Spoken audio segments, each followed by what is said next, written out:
The city pretended not to devour itself. The night held. The candles surrendered to a dark that was not hostile, just honest. She touched the paper crown on the table. It felt weightless and ridiculous. She left it there. Tomorrow, there would be a boardroom and a woman with a locket and a man with a file and a father who equated love with ownership. Tonight, there was a room and a view and the calm that comes after you choose the form your grief will take. She sat with it until the sky paled and the city began again, relentless, forgiving, full of rooms and doors and the possibility of both. The city found new ways to be loud when you were trying to be quiet. Eva learned the acoustics of solitude the way a musician learns minor keys, by repetition and ache. In the weeks after the gala, her phone was two things at once, a lifeline braided with a leash. She turned it face down and then face up as if it were a mirror she couldn't decide to keep or smash. She poured herself into rehab until exhaustion became a ritual that held her together. At the pool, Amala counted softly while Eva pushed through the water, each stroke a negotiation with her body. In the gym, cords and pulleys taught patience. Again, Amala would say, and somewhere between the third and the ninth, again. The noise in Eva's head would thin enough that she could hear her heart instead of her father's voice. At home, the apartment felt different with silence that was chosen and silence that wasn't braided together so tightly she couldn't separate strands. The record Elliot had handed her, apology in cardboard clothing, stared from the coffee table. She left it sealed. She texted him once, "Thank you for the gesture, not the agenda," and then put his number on mute because she was learning the art of muting without erasing. When he replied with a paragraph about narratives and strategy, she let the dots blink and disappear without feeding them words. She sketched plans for the Foundation's next exhibition with hands tired from the gym and a mind that refused to let grief be the only thing that made plans. An exhibition of adaptive instruments took shape, violins with chin rests that turned like planets, flutes with keys that bent toward hands that didn't bend. She emailed small makers and big names with the same pitch. Usefulness is a form of love. Bring what you've made to make someone free. On some evenings, when the apartment's windows sang with wind, she would reach for her phone and hover over Daniel's name the way a diver hovers at the edge of a board. Then she would pull her hand back and breathe. On other evenings, she would turn off every light and let memory spin the room, Lily's locket catching the chandelier's glare. The sensation of a handle that fit her hand without making it a spectacle. The unbelievable steadiness of a stranger who had matched her pace at an elevator and called it normal. Daniel and Lily had their own rituals to stitch the days. The science fair announced itself with a flyer hand lettered by cheerful tyranny. Lily dragged it home with sentences already composed. "We're doing plants," she said, "but not dumb plants, cornflowers. We're tracing light." "Light bends," Daniel said from behind his coffee. "So do stubborn people." "That's why they're both useful," Lily told him, already sketching a sensor stand taller than their table because scale, like grief, made more sense to her when she could exaggerate it. They spent 3 evenings at the workbench building a small frame with a hinge that dropped like a curtsy and held like a promise. Daniel let Lily work the screwdriver herself, even when the screw went in crooked, because patience wasn't something he wanted to teach with his mouth. He etched a tiny cornflower in the corner with a knife so sharp it could make feathers out of authority. Lily colored it blue with a marker that left ink on her thumb for 2 days. "Badge of honor," she said solemnly, and Daniel thought that his daughter had invented a religion and he would join without asking to see the bylaws. At night, when Lily slept with her locket tucked into the hollow at her collarbone, Daniel sat at the table with a stack of paper and a question that would not stop asking itself. What do I owe the truth? He could list what he owed Lily, everything.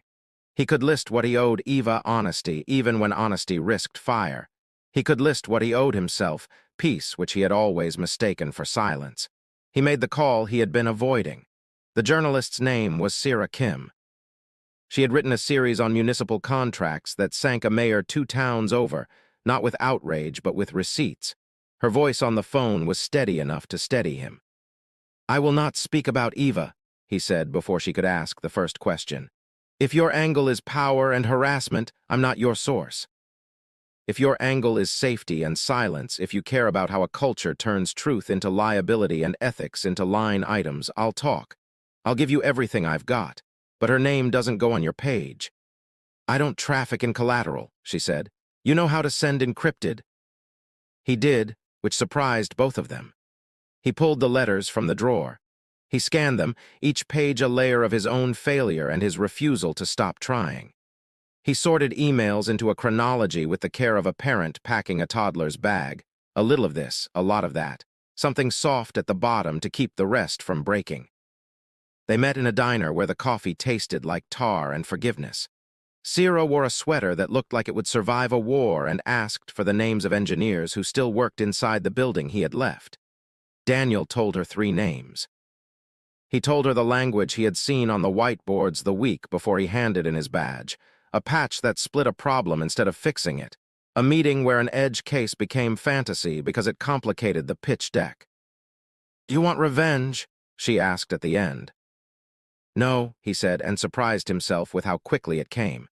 "I want stop. I want the stopping of harm. Whatever doesn't need to bend, I want it to stop." Sierra nodded like she understood. She wrote for a living in a city that believed in momentum because it feared stillness. "Noted," she said, which was a promise more than a word. When the article dropped a week later, Lily was already at school.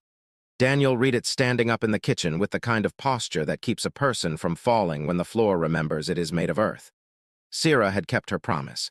Eva's name never appeared. His did in small, plain print beside quotes that were brave only if truth had become exotic. There was a photo he did not expect. A side shot of him at the gala, profile upturned. Lily at his elbow with her locket visible because Lily was not yet practiced in hiding things. In the caption, Sierra called her his daughter, nothing more. But the internet is a city that knows how to zoom. Richard was in his office when his assistant placed the printout on his desk. He had learned to read the news about himself the way fishermen read clouds, faster, more instinctive, looking for signs that preceded storms. He skimmed the piece with the reflex of a man who believed any part of him left out on the street could be weaponized. He did not exhale until he reached the bottom and realized Eva's name was nowhere to be found. Then his gaze snagged on the photo the way a cuff catches a splinter. The locket in the child's hand glinted, a cornflower precisely engraved. The detail was so small and so exactly right that he felt something go loose and then slam back into place inside his chest. He remembered a night under chandeliers 2 decades ago when the city had seemed softer because his cheeks had ached from smiling and the woman at his side had leaned into him like a dare. Elena Hart had arrived in his life like a problem he couldn't spreadsheet, young and incisive, a liaison between the company and an administration that was learning to love his money. He had commissioned a jeweler to make her a cornflower pendant because she loved small meanings and because cornflowers grew in the cracks of roads that didn't want them. He had told himself he wanted to be the kind of man who learned about flowers for a woman instead of the kind of man who learned everything but the people he slept beside. She had left before the pendant warmed to her skin. Caldwell had arranged the exit the way Caldwell arranged floods and droughts. There had been papers, and there had been a promise that made him feel less cowardly. It's better for everyone if this disappears. He had told himself, everyone included the woman and whatever clumped cells she had wept over in a bathroom he would never see. He had told himself for years that memory could be managed. He folded the paper in half, then in quarters. He placed it in the drawer where he kept Eva's childhood drawings, crooked houses, round suns, stick figures holding hands. He stilled his hand over the paper as if his palm could stop time. Caldwell knocked and entered without waiting because men like Caldwell didn't learn doors, they learned keys. "War," Caldwell said, eyes light with the game. "We sue, we bury. If we find where the holes in his life are, we sink him there. I've got a firm on retainer that eats men like Morris before breakfast." Richard didn't answer right away. He was remembering a photograph inside a folder in a box he had not opened in 15 years. Himself, younger and less guarded, beside a woman who had laughed with her whole mouth. The cornflower pendant sitting on her collarbone like a promise he had broken. He thought of a child wearing a locket with the same flower and felt the floor tilt. No DNA, no proof, Caldwell went on, voice lower, closer to soothing because he had to feel the shift. The rumor machine will do the rest if it comes to it, but it won't come to it. We keep moving. We are the weather. Richard looked up and imagined saying to this man who had kept his empire airtight, I might have a granddaughter. The word hovered in his mind like a star no one else could see. He swallowed it. Set the suits in motion, he said, and draft a scholarship proposal for Lily Morris through the school's STEM program. See if she'll come to the tower. Make it look like benevolence. Always does, Caldwell said, already half gone. Richard shut the drawer with more care than he had used to open it. He stood at the window and watched the city throw sunlight at itself. He thought of lilies and cornflowers, and the way flowers made out of metal could live in lobbies forever without ever smelling like anything. Daniel believed patterns more than he believed fear. When the school called 2 days later to say Lily had been selected for a special luncheon sponsored by the Lancaster Foundation to honor young women in science, he felt the skin on the back of his neck rise. The letter was too smooth. The timing was wrong. He could see the scene as if it had already been played: bottled water, paper cups, tiny cameras, a napkin tucked into a pocket for after. He went anyway, because there are times you walk into the room so the room cannot decide what you will be.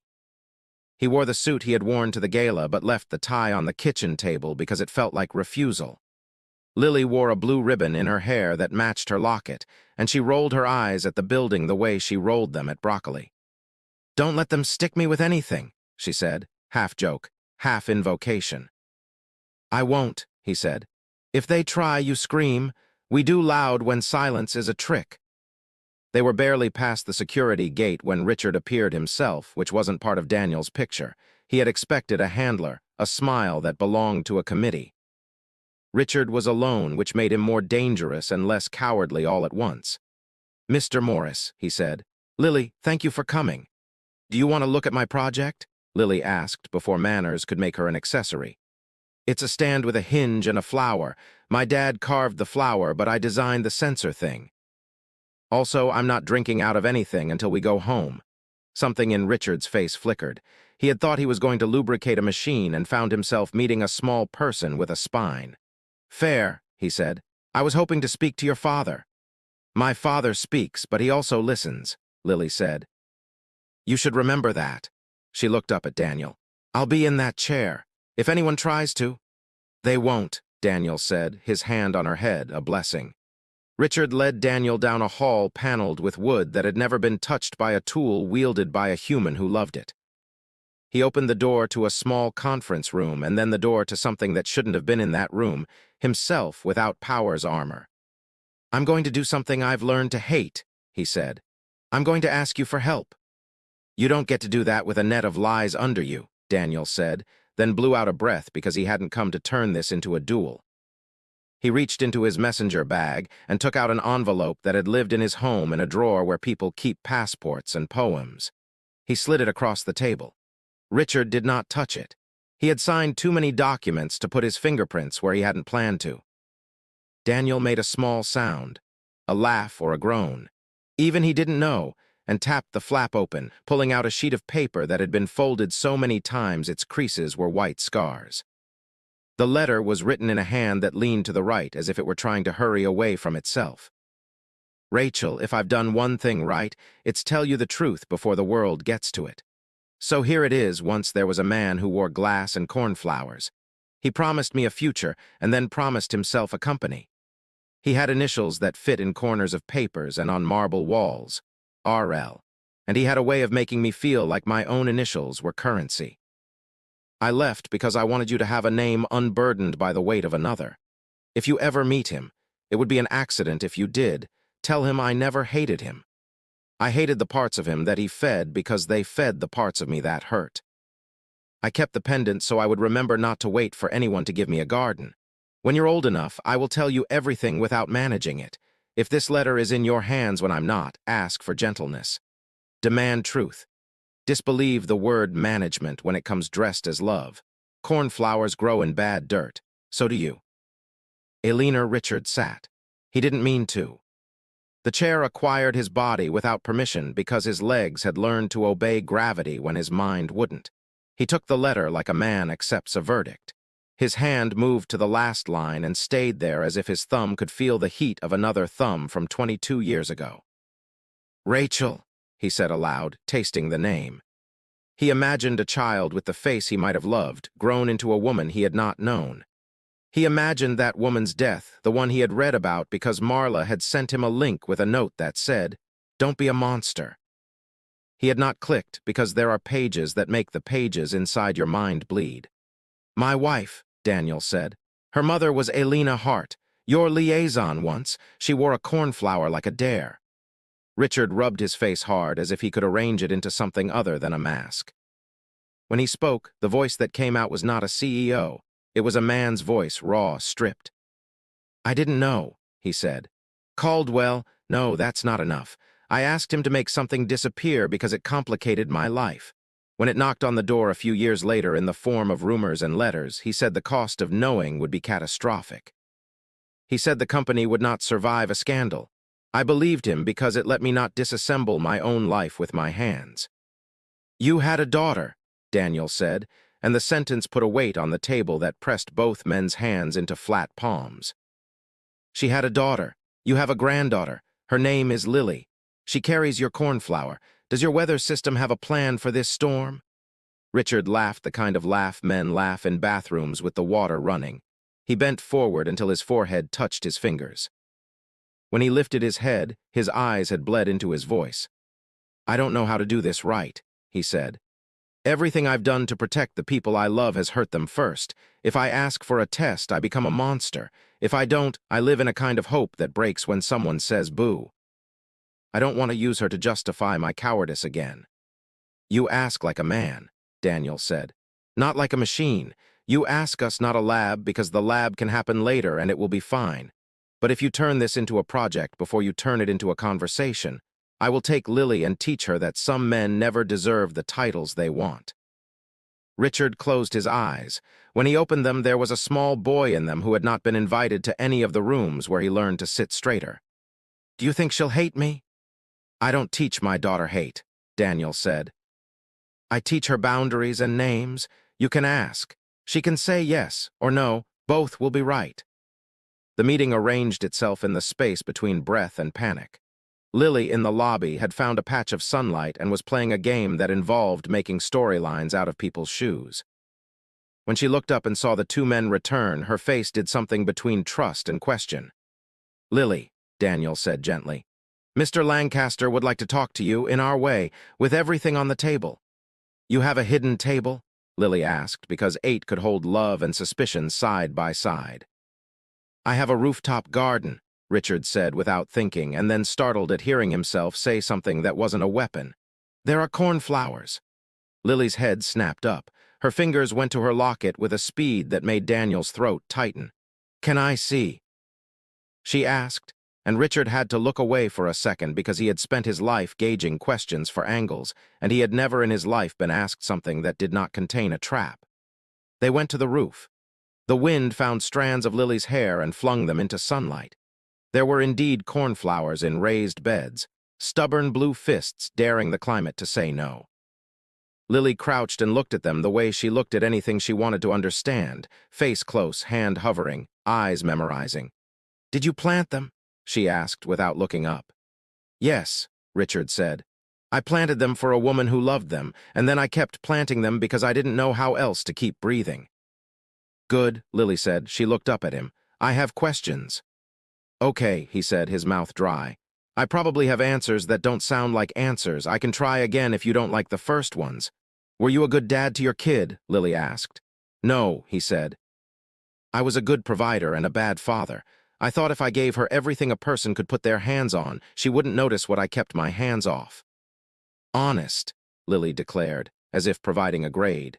"Were you a bad dad because you were scared or because you like being bad more than being good?" He swallowed. "Because I was scared. I had a machine that moved the world when I told it to. I was afraid that if I stopped moving, it would leave me. I did not want to learn how to sit still with my daughter because I didn't trust silence not to eat us." "I can hear your heart now," Lily said, and Richard laughed because he knew she didn't mean it literally, but he could feel the blood in his neck, a thrum he had spent a lifetime dismissing. Do you want to be my grandpa? Lily asked without blinking. Richard's hands shook. If you'll let me, I want to try, he said. I don't know how to do it right. I can learn.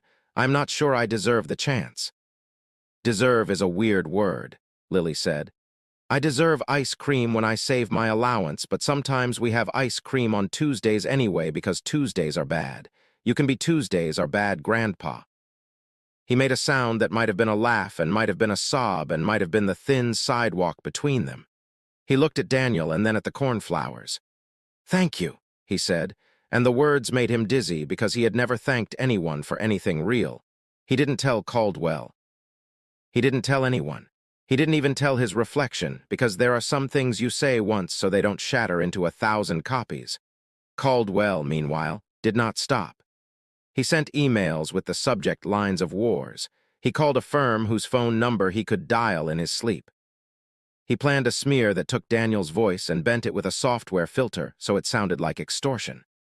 The audio dropped on a Wednesday morning when the sky couldn't decide whether to rain. The clip was an ugly thing. Daniel's words, stitched out of recordings from old compliance trainings, arranged to make it sound like he had asked for money to keep quiet. Stock dipped. News anchors learned his name. Parents at the school who had adopted Lily's smile like it was community property looked at Daniel like they didn't know which story to believe. One mother touched Lily's shoulder and then pulled her hand back as if kindness might be a liability. Eva listened to the clip once and closed her eyes because she could hear the seams. She knew Daniel's speech rhythms the way she knew the feel of her chair's rims under her palm. The audio added a half-breath where he would have swallowed. It left a vowel where he would have cut it. She wanted to call him so badly she had to put the phone under a cushion. Then she pulled the cushion off and dialed anyway and left a message because she had promised herself she would be the kind of woman who called when the truth was being strangled. Don't let them make you smaller, she said when his voicemail started. And please, don't make yourself smaller to make anyone else less afraid. The board meeting had already been called by the time the audio finished its first sprint through the internet. Richard had always held his board like a conductor holds a symphony, tight, one eyebrow enough to change tempo. He walked into the glass room with a folder under his arm and a decision strapped to his bones. Eva came because she wanted to see whether the man who had raised her was capable of being a person without a script. She wheeled in and parked beside the window. The city glittered. Everyone in the room chose a chair like it was a stance. We can fix this, one board member began, already rolling his sleeves up linguistically. We buy a day, we settle. We confess, Richard said, and it was so unlike him that half the room thought they had misheard. Caldwell didn't bother to hide his glare because subtlety was a hobby he despised. We confess, Richard repeated. We stop managing the truth long enough to live in it. He set the folder down and opened it. Papers lay inside like summer ghosts. He didn't read at first, he looked at faces. Years ago, he said, I mistook a company for a life. I asked the men I paid to turn my mistakes into weather events that would pass so I could keep standing. I held my daughter like a precious thing, and then treated her like a priceless thing, and then like a liability. I forced out the people who risked their jobs to tell me what would keep other people's bodies from being broken. Richard, Caldwell began. Victor, Richard said without looking at him, and the temperature in the room shifted because he had never used Caldwell's first name in a way that was not a threat. Sit down. Caldwell sat, somehow making sitting look like an act of war. Richard reached for the letter from Elena and stopped. The board did not need to read this part, this was his. He left it in the folder and chose another page. We will not pursue legal action against Daniel Morris, he said. We will apologize to him, publicly. We will fund an independent safety board with resources that cannot be recalled if they make me uncomfortable. We will open the archives for any family whose child or parent or partner was hurt by our software. And, here he exhaled, and when he inhaled, the ceiling seemed to settle. I will step down as CEO effective immediately. Static in the room. The sound of suits trying not to rustle too loudly. Caldwell stood again because his chair had become too small for his body. This is unnecessary and foolish, he said. We will be bled. This company requires leadership. It requires leadership that knows how to be led by something other than fear. Richard said, and sounded like a man who finally knew the difference between a threat and a promise. "We will be bled. That is called paying. We owe—" He lifted a hand before anyone could ask who would take his seat. "I will recommend an interim, a human being who has been in the room where pain lives. And I will remain to assist with the transition only insofar as my presence doesn't poison the well." "And what about this ridiculous rumor about you and some?" Caldwell started, and then stopped, because even he could feel the line. Richard looked at him and saw the man who had kept him safe by building a glass that reflected only what he wanted to see. "I asked you to erase a person," he said evenly. "You taught me I could, you taught me I should, you called it management, I call it sin. Your office will be packed by the hour." Security did not know how to escort a CFO with dignity. They tried. Caldwell walked between them with his wrists still precisely where he had placed them every day of his career, as if he were carrying a briefcase that wasn't there. Elliot texted from the elevator, "Do you want me in the room?" Caldwell typed back, "Run." After the boardroom emptied, after hands shook in a choreography of men ending and beginning other people's lives, after even Sierra Kim's phone stopped vibrating with sources hurling statements like confetti, Eva stayed. Richard stayed. The quiet swelled around them until the glass felt like a chorus. He sank into a chair and put his face in his hands.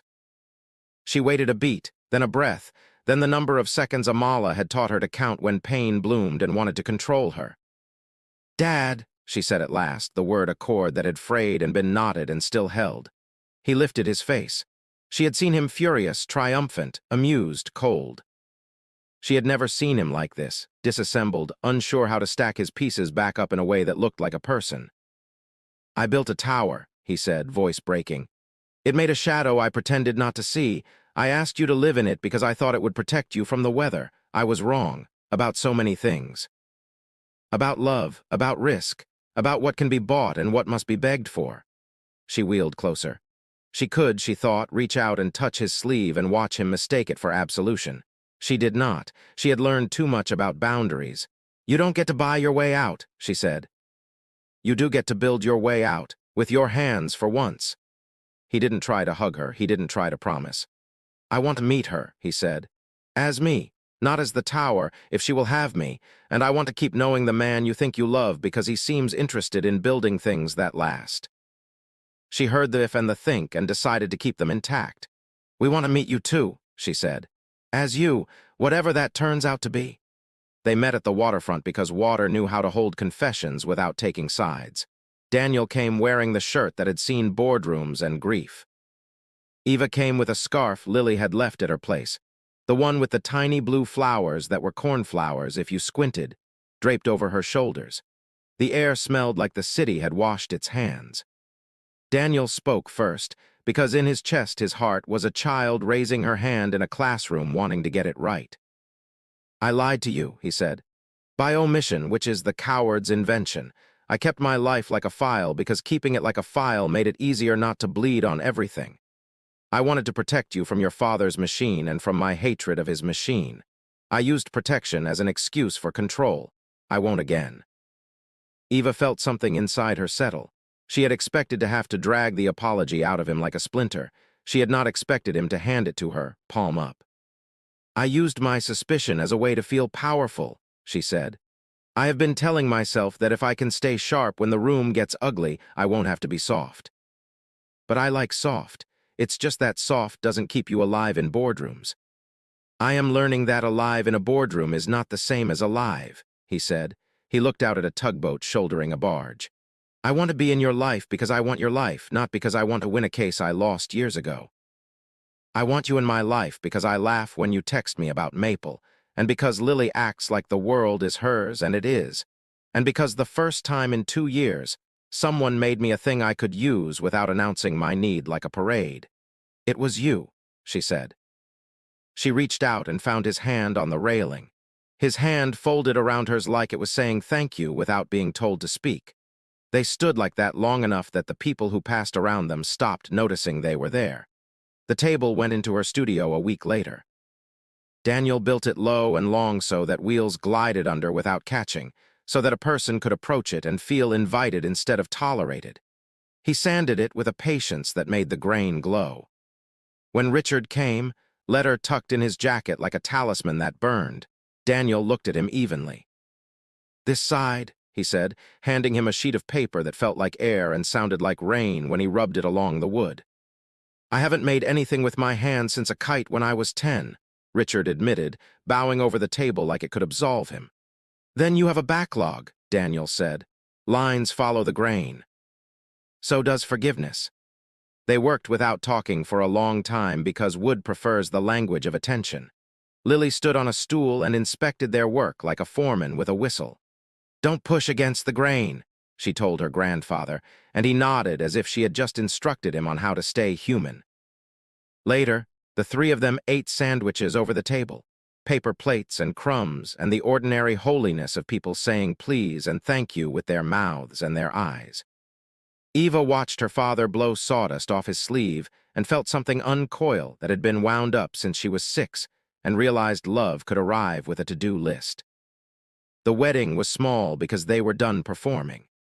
The botanical gardens lent them a glass house full of ferns and a light that made green look like peace. The aisle was short because aisles are metaphors and they didn't want to pretend the distance was further than it had to be. Eva's wheels wore a thin band of cornflower blue that Lily had insisted on painting the night before with a brush that had been a wand in less important stories. Lily walked ahead with a basket of petals and the seriousness of a child given a job that mattered. She sprinkled blue and white and then doubled back and took Eva's train in her small hand, careful not to let it catch on a spoke. At the aisle's midpoint, Richard waited. He had not asked to walk her down because he was learning the difference between asking and assuming. Eva stopped. He offered the crook of his arm to Lily. Lily took it. They came forward together, 3 bodies making a bridge out of something that had once been a gap. Amala sat in the second row with a smile that made her look 20 years younger and like she'd never aged at all in the important places. Marla cried so hard she had to muffle herself with a scarf that had never met a ceremony before. Sira Kim stood in the back because she had promised she would not write about this and because she had learned to attend joy without trying to manage it. Their vows were short because promises get heavy if you put too many words on them. Daniel said, "I will not use the word protect when I mean control."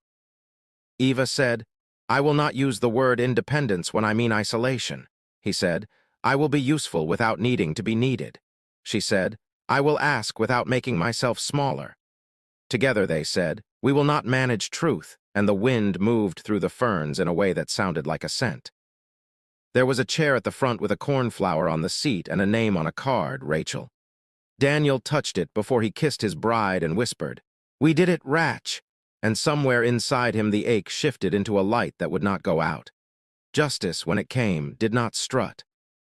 It arrived with paperwork and press conferences, and a smooth web page that made promises you could hold someone to. Lancaster Dynamics announced the Elena Hart Foundation for single mothers who had been asked to sign silence instead of receiving support. The company posted the names of engineers reinstated with back pay, and one of them wrote Daniel a letter that said, in handwriting that wobbled with relief, "You kept my seat warm even when I thought the room was gone." The Independent Safety Board took an office down the block from the tower and hired people whose resumes had more mentorship entries than golf clubs. Caldwell was indicted. He said the word misunderstanding into a microphone and watched it die on the air. Elliot tried to re-emerge as a consultant with a new haircut and a new firm name. The old emails did not care about the new haircut. He posted a notes app apology in a font too fancy by half. It got him silence, which was better than what he deserved and worse than what he wanted. Richard did not return to the corner office. He planted more cornflowers on the roof and learned the names of the people who worked security in the lobby. He took Lily to museums and did not tell her what to think about any painting. He sat on the floor with Samuel, because the year refused to close without making another miracle, and let the baby pull his hair, and if he cried about it, he said he had something in his eye and no one contradicted him except Lily, who said, "It's called love." Respect. On the day Samuel was born, the city decided to be kind, or maybe it just forgot its usual cruelty for a few hours. The hospital room held the kind of light that makes every surface look like a promise. Eva's hair stuck to her forehead. Daniel's hand was bruised in finger-shaped crescents where she had held it through pain that was both enemy and midwife. Samuel's arrival was a small hurricane followed by a silence that made the word miracle feel like a compromise. They named him Samuel because it meant asked of God in a book. Daniel's mother had read him when he was small. Because it belonged in the world like a tool that made life easier. Because it sounded like someone who could grow into any room and make it kinder. Lily stood on tiptoe to see him in Eva's arms. She stroked his cheek with one finger as if she were afraid he would fold like paper. "Hi," she said to her new brother-nephew, because family had decided to be a Mobius strip and no one was complaining. "I'm Lily, I know everything. That's a joke, I know a lot. You can ask me stuff." Samuel yawned in a way that made the adults in the room swear under their breath because some tenderness is obscene. He wore a blanket with a small silver charm sewn into the corner, a cornflower that matched Lily's locket. Eva looked at the tiny metal and then up at her father, who had paid for nothing in this room but had earned everything by letting his hands be empty. "Do you want to hold him?" she asked, and watched fear and longing stage a war behind his eyes and then shake hands over a treaty. "I do," he said, and he took Samuel the way a pilgrim takes a cup, slowly with his whole body. The baby settled into the nook of his arm like he had been watching for a landing strip. Richard looked at a person who had arrived because of choices he had made and choices he had not and choices he had finally refused to make again, and his mouth trembled. "Hey, Sam," he said. "Welcome to the complicated." The party was a year later and didn't pretend to be anything else. There was a cake on the table again, but the table was the one Daniel had built, a low and beautiful plank with edges that begged to be touched. Friends gathered who had become family and family gathered who had finally learned they were not employees. There were more children than chairs and more chairs than boardrooms. The candle this time was ridiculous, sparkler tall with tiny blue flecks that kissed the air. Lily held Samuel on her hip like a pro, and he developed a dark and intense crush on her necklace and tried to chew it as if it contained the universe. "Nope," she told him. "This is a story, not a snack," and he sat back and considered literary theory. Eva looked around her and felt a deep, unshowy gratitude that did not need to narrate itself. Amala was there with her laugh and her steady hands, Marla with a different scarf and the same tears, Sira without her notebook, because sometimes journalists put down their pens and pick up forks. In the corner, a former engineer told another former engineer about a job at the safety board that would fit like a glove. Daniel came up behind her and put his chin on her shoulder, because he had learned that putting your chin on a person is both foolish and intimate, and that she liked both. "Our house smells like sugar," he said. "This seems like the universe recognizing our contributions." "Your maple approves," she said. "So do my windows." Richard stood a little apart with a paper plate and an expression that used to be called strategy and now might be called awe. He looked at his daughter and saw a woman whose life he got to be in and not run. He looked at Lily and saw the small person who had called him grandpa and then required him to earn it. He looked at Samuel and saw a chance to be ordinary, which had always been a dream and never a goal. "Ready?" Lily asked, carrying the baby to the table. She set him beside the cake with the solemnity of a judge and then turned to the room. "Everyone gets to make one wish," she announced. "Not secret, out loud. That way we can help." Sira wished for whistleblowers to find allies faster. Amala wished for knees that didn't remind her of winters. Marla wished for her plants to survive her vacation. Daniel wished for his hands to keep finding the line between useful and possessive. Richard waited until it was almost awkward and then said, voice husky, "I wish for the courage to be small in rooms that used to make me big." Eva had saved hers. She waited for the hush the way she had waited for the right cadence to land a phrase in a piece of music. "I wish," she said, "to remember that love is not a contract, it's a practice, and that practice is not performance, it's repetition." "That's more than one wish," Lily said, grinning, "but it's your house." They lit the candle. The flame leaped up and then steadied. Eva felt the room lean toward the moment the way a forest leans toward rain. She looked at Daniel. She looked at Lily. She looked at her father. She looked at her son. She thought of a locket and a letter and a boardroom and a rooftop garden and a hotel ballroom and a napkin ring and a knife that had been made to fit her hand. She thought of the word management and the way it had lost its power when they stopped worshipping it. "Can we blow it out together?" Lily asked, because wisdom is knowing when a ritual needs more mouths. They did. The flame vanished and then became smoke and then became nothing, which is to say it became part of the air they all breathed. The room did not grow dark. It glowed in the places where hands touched hands and shoulders leaned into shoulders, and a baby squealed because his sister had promised him cake. Daniel struck a match and lit another candle. He didn't make a speech. He didn't need to. He held the match until it burned down and pricked his thumb and then shook it out. The little flame was ordinary and strong, which meant it was like them. Outside, the city went on being itself, loud and complicated and sometimes cruel and sometimes miraculous. Inside, where the table felt like a sermon about grain, where cornflowers lived on walls and throats and a blanket corner, where everyone in the room had learned to say, "I was wrong, and I need help, and can I join you?" The light stayed.